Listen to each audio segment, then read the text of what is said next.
The Shadow Health Secretary, Jon Ashworth, has written to the Health Secretary, Matt Hancock, to ask what's being done to avoid a summer crisis in the hospitals. He joined us now. Good morning to you, Jon. Thank you very much for getting up to speak to us. So tell us about this letter and the concerns you have. Clearly, the heat is a big problem for everybody, but what particularly are you worried about? Well, I think we're all used to now winter crises in our NHS after years of Tory cuts, but I'm very worried about the impact on the NHS this summer. We know that this hot weather, and this is possibly going to be the hottest day of the year. Obviously, winter, it's a longer period of pressure, but I'm very worried about whether the NHS can cope right now.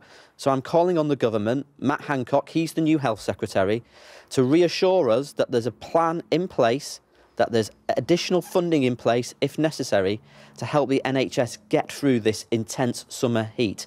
Because we don't want to see A&Es overcrowded like we do at the winter. We don't want to see people languishing on trolleys in corridors because there's no beds. But that's what I saw in an A&E department on Monday night, and the staff there were telling me it's because of this summer heat. So I think we do need some action from the government. OK, so in 2003, the statistics that we have is more than 2,000 people died in just 10 days. We had a heatwave then that pushed temperatures to as much as 38 degrees, 38.5 degrees, which, of course, was when there was a Labour government in power. So it was a government of your party that was in power at that time and people struggled. So what did you do back then that means that we are still in this situation now?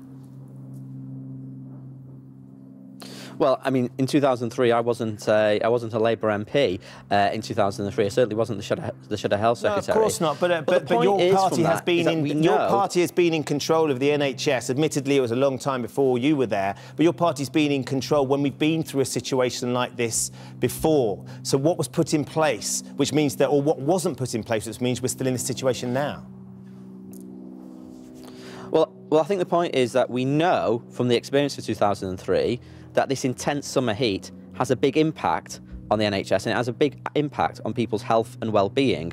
So my question is, what lessons have the government learned from previous heat waves? Have they put the additional support in? Have they put the additional resources in to helping the NHS get through this intense summer heat? That is the question we're asking. Now, look, we've got examples of, there was an ambulance service. The paramedics stopped to get some water yesterday, and as they were stopping to get some water because of this heat, they were given parking tickets. I mean, this is ludicrous. We've got to be supporting our NHS staff but that's not to help them care for patients to get through this heat. John, that's not the government that issued that parking ticket, and the company that did have already turned around and said that was a mistake and they shouldn't have been issuing a parking ticket in that circumstance. That's not, I appreciate the government are not issuing the parking tickets, but the point is we should be putting out a message, or the government should be putting out a message, that our NHS staff should be supported to get through this heat, but we also should have a plan from the government about what additional investment they are getting, what additional support are they getting, what support are GPs getting, for example, to perhaps do additional home visits for the elderly and the vulnerable in society, what additional support our residential care homes getting to make sure that all the residents, all those elderly vulnerable people are being looked after and being checked. What additional support are the nurses, the community nurses who go and do the home visits? Are they getting any additional support to go and visit elderly, vulnerable people? And because we know, because I've seen it for myself on Monday night when I did a night shift, that our A&Es are under greater pressure this summer than they usually are. Is there any additional support in the system to support those A&Es get through this summer crisis? So they're the questions I'm putting to Matt Hancock, the new Health Secretary. Well, we look forward to getting you some answers. The government have told us that they have got plans, so it'd be interesting to see how they answer your very specific questions.